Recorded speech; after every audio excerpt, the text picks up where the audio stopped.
AI won't replace product managers, but vibe coding will redefine them. I'm going to say something that might surprise you. AI is not going to replace product managers, but it is going to expose the ones who aren't evolving. And the thing doing the exposing, a concept called vibe coding. I'll be honest, first time I heard it, I rolled my eyes. It sounded like a buzzword invented by some developer with too much coffee. But then I tried it, and then I started seeing it in my results.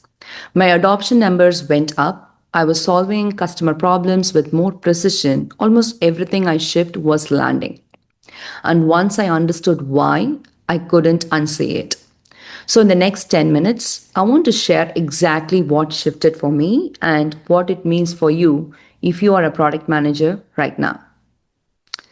So, what is vibe coding for a PM? For developers, it means describing what you want in plain language, letting AI generate the code, and iterating until it works. Less syntax, more intent.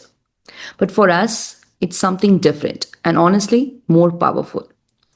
We have always been translators. We take a CEO's revenue targets and turn them into product bets. We take customer pain and turn it into roadmap decisions. We are the language layer between people and systems. Vibe coding adds a new dimension to that. Now I can describe what I want, a customer experience to feel like, and the AI writes code to show it. Not a wireframe, not a spec, an actual working prototype. Something a real user can click through, built by me in plain English. That's new, and that's genuinely new. But I want to be clear about something. None of this replaces engineers. What I build is a thinking tool, a validation surface. The moment it needs to go to production, you need architects and senior engineers, the real expertise that makes code secure, scalable, and not a disaster waiting to happen. In cybersecurity, especially, zero room for vibe coded production code.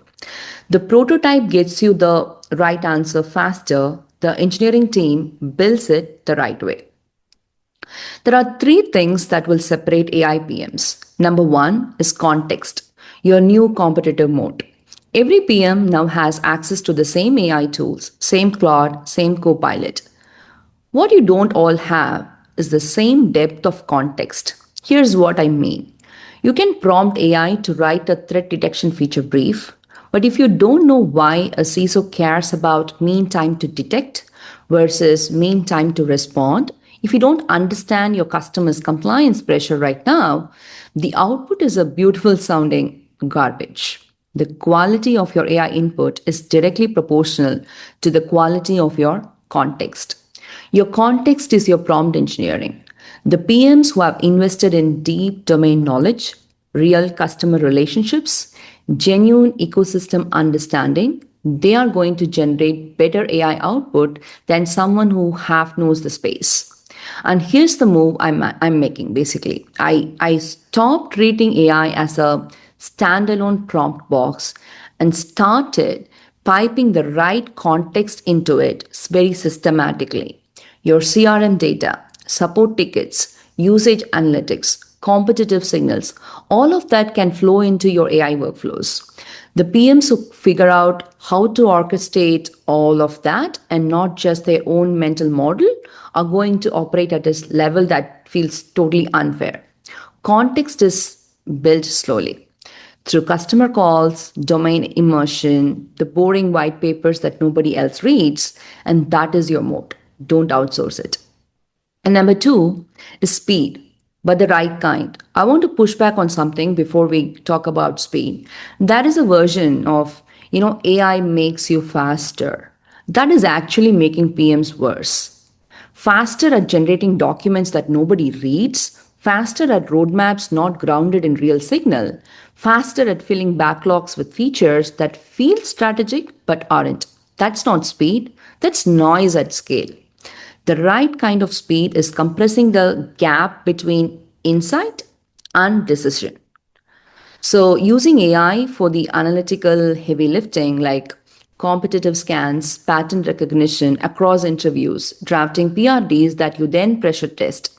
So the old model was 60% of your time on synthesis and documentation, 40% on thinking. And AI flips it. Now you're spending 70% thinking and deciding, and only 30% executing. That ratio shift is the real velocity advantage, and it compounds. And number three is domain expertise. More valuable than ever? Here's the counterintuitive part: AI makes domain expertise more valuable and not less. If AI can draft a security PRD in 3 minutes, why does a deep security knowledge matter? Right?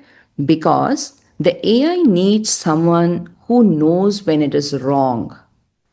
Because in high stakes domains like healthcare, finance, security, a bad product decision isn't a missed sprint, it's a breach, a compliance failure. The PMs who will win aren't the ones who learn AI tools fastest, but they are the ones who combine genuine domain depth with AI fluency. That combination is still incredibly rare. No AI tool can give me the judgment I've built by living in the space, and it can accelerate how I use that judgment. It cannot substitute for it. So build your own domain depth like it's your most defensible asset, because it is. Now, let me tell you what I'm doing differently. Let me get more concrete, because abstract thought leadership is pretty much useless, right? So, the first one is prototyping. That's become very fast. I now build real clickable prototypes by myself and put them in front of customers before a single engineer touches the problem. The feedback is sharper and more honest, and I'm not burning engineering cycles on a direction that the customer would have killed it in the first 5 minutes of a demo. The second one is customer research. I feed interview scripts into AI with specific context brief, like the persona, the product area, the hypothesis I'm testing. I get pattern recognition at scale. Then I integrate the output. My job is now the interrogation, not the first draft synthesis. And third, stakeholder preparation. So this one honestly surprised me. AI has made me a better communicator with executives because I pressure test my own narratives before I walk in. Let's say you want to come up with a new strategy, new product area. So I prompt for counter arguments to my own proposals. And nothing sharpens your thinking like a well built devil's advocate, and AI is the one that helps me do that. So, and the result of all of this is shipping is not the finish line, adoption is, as you know, and my adoption numbers are going up very drastically, not because I'm shipping more, but because I'm shipping things customers were already reaching out for before we even built them. All right, I want to leave you with one warning.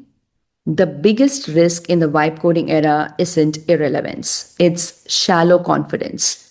AI makes it very easy to sound informed, to produce fluent content that mimics expertise, and when everyone has the same tools, the PMs who lean on AI as a replacement for real thinking will hit a wall. In customer conversations, in executive reviews, in the moments that need genuine judgment. The North Star I hold for myself is AI should amplify your thinking and not replace it. If you can't defend your AI assisted output without the AI, something has gone wrong. Context, speed, and deep domain expertise. These are the foundations, and the PMs building with this capability now more intentionally are the ones who are future proofing their careers. I wrote about all of this in a Hackernoon article. Links is in the description. Read it, share it with a PM who needs to hear it, and drop a comment and tell me where you are in your AI journey. And I genuinely read every one of them. All right, let's get to it.